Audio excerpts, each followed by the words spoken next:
announced that longtime Terp Matt Swope will be the program's next head baseball coach. The Carrollton native has been a member of the staff since 2013, serving as both an assistant and the director of operations, a former four-year starter in College Park. Swope will formally be introduced on Wednesday in a press conference. Gunnar Henderson's scorching hot week on the diamond will not only go down in Camden Yards history books, but in Major League Baseball's as well. Henderson, who hit a record-setting bomb to Utah Street in Sunday's win over the Royals, has been named the American League Player of the Week. From games June 7th to the 11th, Henderson totaled 10 hits, 5 runs, 6 RBIs, and 3 homers. Gunnar and the O's are enjoying a nice off day. Must be nice. Still ahead, the Ravens begin their mandatory minicamp on Tuesday. What to keep an eye out for at the Castle on the late edition of Sports Unlimited. All right, a quick look at your in-depth weekend forecast. I know it's several days away, but could see a few spot showers, maybe a rumble here for getaways on Friday, Saturday. Nice and warm, 85 to 90, and Sunday, too. Most of the day is dry, but later in the day, there's some of your spot storms that could roll in.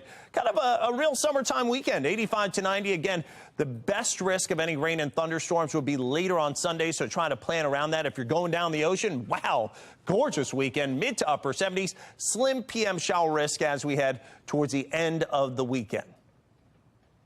Jonathan, thank you. Coming up on Fox 45 News at 6 o'clock, 3 people dead and 2 others shot in the past 2 days. Fox 45 News looks into public safety efforts in Baltimore and what's going to happen as summer progresses. Also, the governor and Anne Arundel County leaders doubled down on calls for gun control in Maryland, what they're saying in the wake of a deadly mass shooting in Annapolis.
There wasn't even the...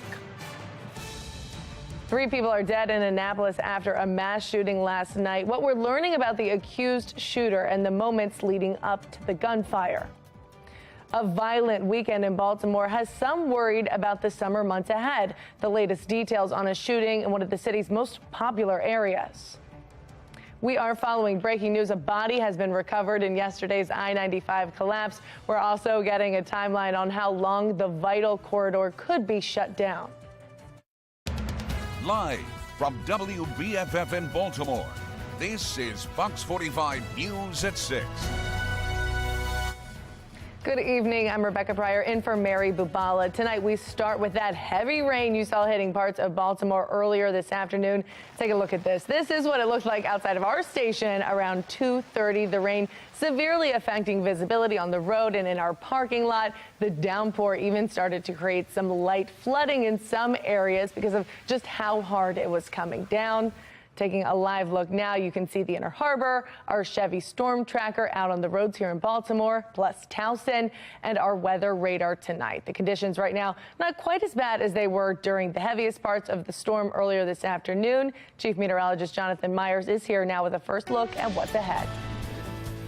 Yeah, and Rebecca, a little bit of pounding on the roads earlier, and maybe even some more around Severna Park into central and southern Anne Arundel County as you work your way to Mitchellville and Cheston, and then west toward Gaithersburg and Clarksville in western portions of Howard County. And then there's a batch of storms that came through earlier that now is moving its way toward Elkton, points north and east. Boy, they're getting slammed this evening up toward Philadelphia. But around here, again, we're on the exit now. Still that marginal level 1 out of 5 risk of severe weather. I really think, if anything, we'll just see a little bit of heavy rain that's left over. You see on our traffic camera network, still wet on those roads, even with any rain that's coming down at 75 with a dew point. Very sticky and steamy at 70. So that means a lot of available moisture to work with in the air. So through about 6:45, 7 o'clock, that last little gasp of showers and thunderstorms by about 8:30 p.m. out toward Denton and Easton. And then it looks like things clear thereafter. I'm going to let you know if we're going to get any more well-needed rain around here and when it could come in my Weather Authority forecast.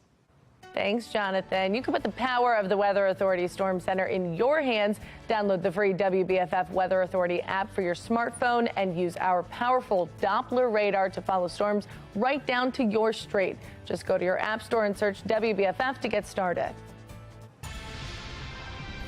6 people were shot, 3 of them killed in a mass shooting in Annapolis last night. Now we're learning more about the alleged shooter, 45-year-old Charles Robert Smith, and what led up to the attack. Fox 45's Amy Simpson was at today's news conference. She has the latest details. Nearly 24 hours later, and much of this neighborhood is still roped off by crime scene tape. Federal investigators still gathering evidence here in Annapolis.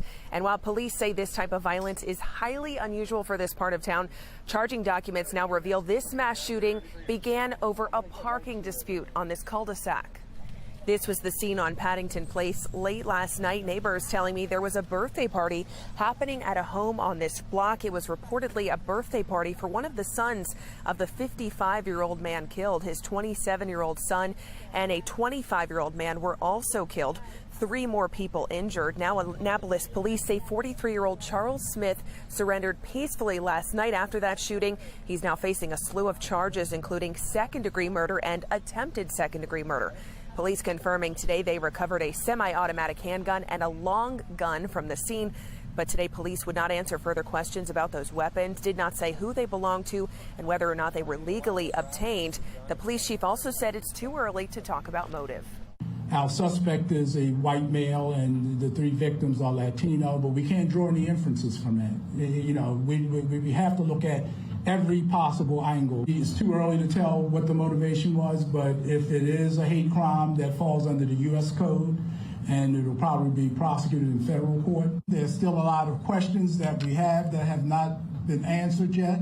And late this afternoon, you can see some of those FBI evidence crews appear to be recreating some of what happened here along Paddington Place last night. You see those orange pieces of evidence markers throughout the road here.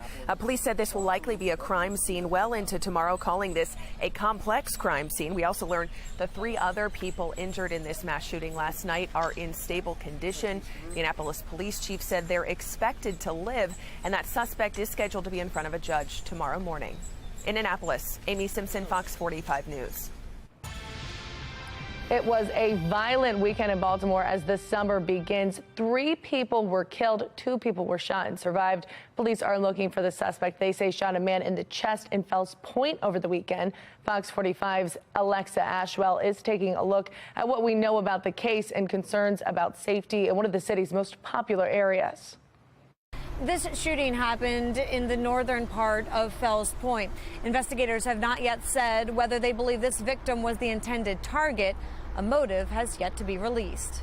500 Broadway, you have discharging in the southeast. A 911 call to report the sound of gunfire leads to the discovery of a man who had been shot here in Fells Point. I'm one male, shot in the chest.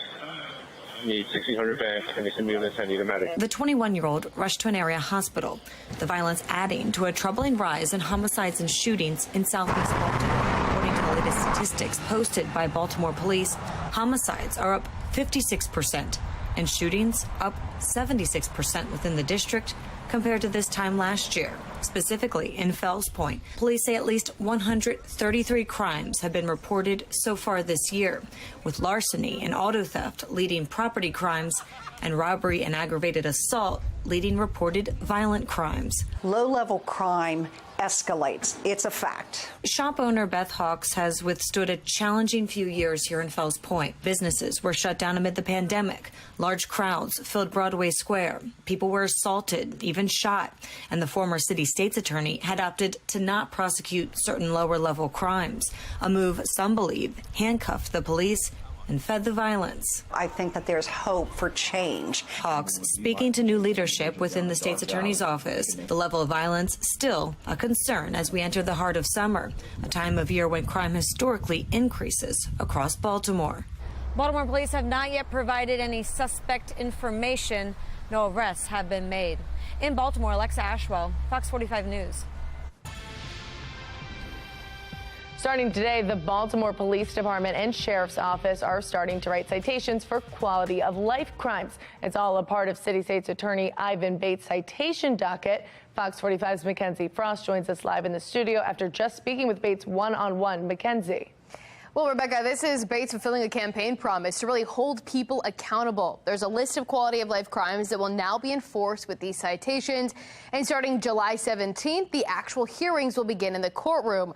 City State's Attorney Evan Bates says this is a way to ensure people get the resources and the help they need while also enforcing the law. The providers who are helping will also be in the courthouse as well. So everything's a location they can do all at once. They want accountability. This is the way in which we felt we could do accountability. We're not going to do mass incarceration like it was previously, but we're not going to just walk past the problem and think it's going to take care of itself. That doesn't happen. Now, there has been some pushback during budget hearings last week. During the city council hearings, Bates faced several questions about how this will work. City Council President Nick Mosby had several really pushing Bates for specifics, and I asked him about those questions. Here's what he said. Do you think that he was taking out perhaps some frustration about what this means and the policies that you're reversing from his wife in the previous administration? Let me say this. I can understand, but Baltimore City is the only jurisdiction in the entire state that does not hold people accountable for quality of life crimes. Prince George's County, which has a larger percentage of African Americans than Baltimore City, they will still arrest individuals for some of these quality of life crimes. I can understand some of the apprehension when, individuals in your household have done the exact opposite. However, I think the thing that's clear to me is one of the main reasons I am the state's attorney is because the citizens want quality of life crimes to be handled and to be held accountable. Now, it's not quite clear if citations have been issued just yet, but starting today, it is possible. People will get 2 chances before the criminal procedure will begin.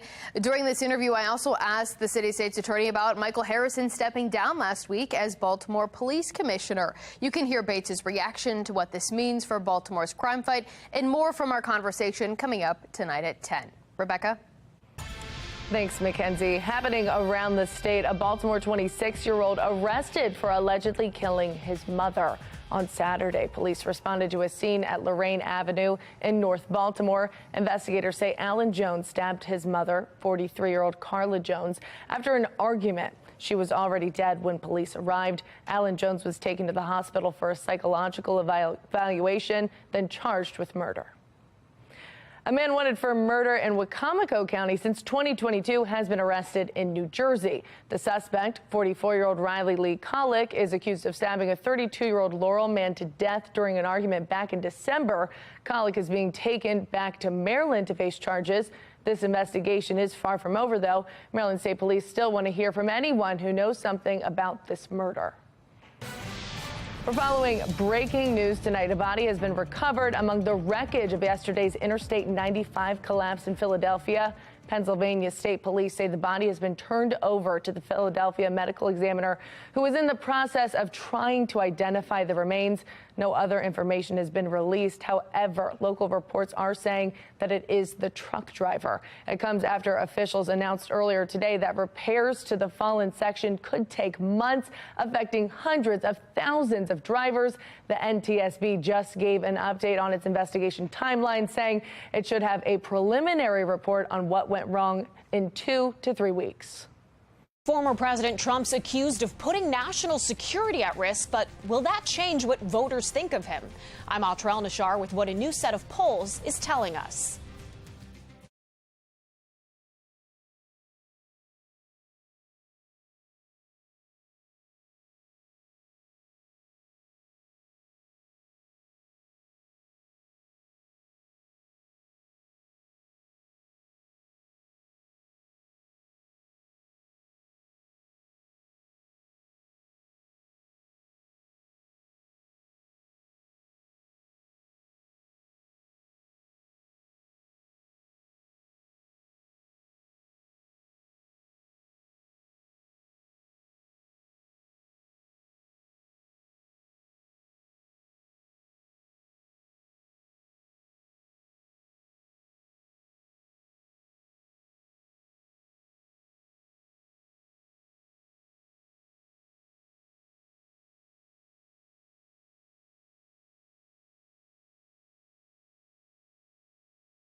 Welcome back. The mother of a 6-year-old boy who shot his teacher in Virginia has pleaded guilty to using marijuana while possessing a firearm, which is illegal under U.S. law. Deja Taylor is accused of lying about her marijuana use on a form when she bought the gun, which her son later used to shoot his first-grade teacher. Her attorneys agreeing to a negotiated plea agreement with prosecutors that calls for a sentence of 18 to 24 months in prison. She is still facing state felony child neglect and reckless storage of a firearm charges. A trial for those counts is set for August. Former President Trump is back in Florida ahead of his arraignment in Miami tomorrow. While it could take a year or longer for this case to play out in court, new polling shows how Trump is faring in the court of public opinion. National correspondent Atrell Nashar reports from Washington. For former President Trump, the legal blow of a federal indictment is proving to be a political boon, at least for now, among members of his own party. It exposes them for what they are, and it's also lifted the poll numbers to even higher legs. A new CBS News YouGov poll finds 14% of likely GOP primary voters say the indictment changes their view of Trump for the better. 61% say it won't change, and only 7% say their view of him is changed for the worse. And the vast majority of those Republican voters say they're more concerned about the indictment being politically motivated than the handling of the documents being a national security risk. This potentially playing into the strategy of some of those running against Trump in the GOP presidential primary. It reeks of politicization. What we've seen over the last several years is the weaponization of the Department of Justice against the former president. Candidate and former Arkansas Governor Asa Hutchinson is among the few to break from Trump on the issue. These are serious allegations that are relevant in this campaign, and it should not be dismissed lightly. Thank you very much. Should Trump be the GOP nominee, the indictment could prove to be more of a liability in the general election. According to a separate ABC News Ipsos poll, nearly half of Americans believe Trump should face charges, about a third do not, and the rest don't know. Opinions may evolve as the case progresses and the public learns more, but so far the one person staying silent is the one most likely to face Trump in the general. Now, in any election, it's independent voters that tend to sway the outcome. And in that ABC News Ipsos poll, 63% of independents called the charges against Trump somewhat or very serious, Rebecca, but only 45% of independents actually think he should be charged. Trump also plans to fundraise off the indictment. What will that look like? It'll look like likely exactly what we saw after the New York indictment came out and he was arraigned in Manhattan. Right after he's done in Miami with the arraignment tomorrow, he's going to head right back up to Bedminster, New Jersey, hold a fundraiser, the first formal fundraiser with a sit-down dinner and everything of his campaign in this cycle. And his campaign is telling reporters they expect to raise $2 million. But after that New York indictment, his campaign reported bringing in a huge haul of cash. So they hope to replicate that as well. Atra, thank you. Lots to look forward to in the coming days and weeks. All right, our Fox Triplecast. Dodging the bullet of really severe weather around here as sunshine's beginning to return on the Toyota East Inner Harbor Skycam, the Mile 1000 cam, but there's still a few showers from our latest weather maker trying to move in from the west. And you can actually see a few of those right along the west side of the Beltway here in Baltimore. Really, I think it's more so like Woodlawn. These areas, let's go ahead and we could draw a little bit of a box zoom here. Oh, took my head here. But nonetheless, let's go ahead and take a look at the wider view once again. Boom. There you go. You can actually get a better picture of this system. That's a lot better.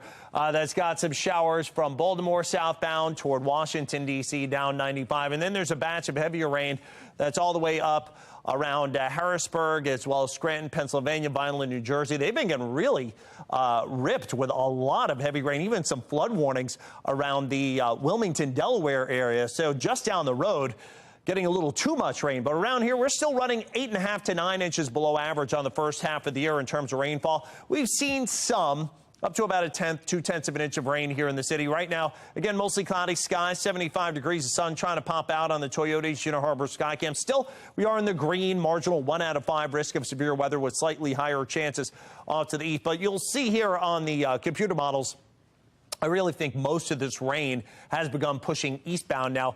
The cold front beginning to slice through Baltimore, the more humid air getting pushed into the Atlantic, the drier air, and this is the nice looking stuff. That's going to be coming for tomorrow. Temperatures all across the area, generally kind of rain cooled in the 70s and the 60s after highs at 81.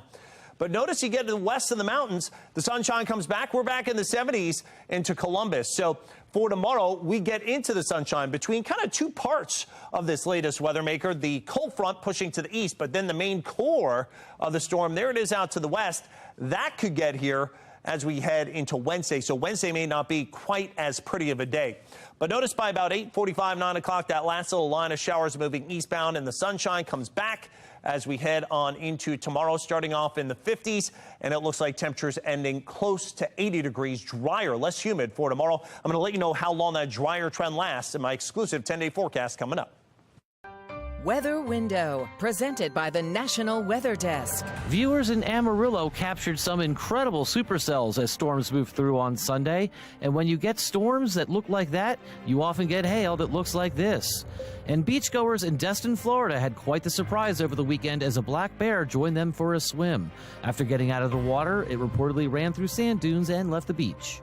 Want to see your weather photos and videos on TV? Click Chime In on this station's website to share. An emotional tribute for one fallen soldier. Coming up, a man's journey to run 50 marathons to honor his friend.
Welcome back. In tonight's Assignment America, one man completing an incredible tribute for a fallen officer.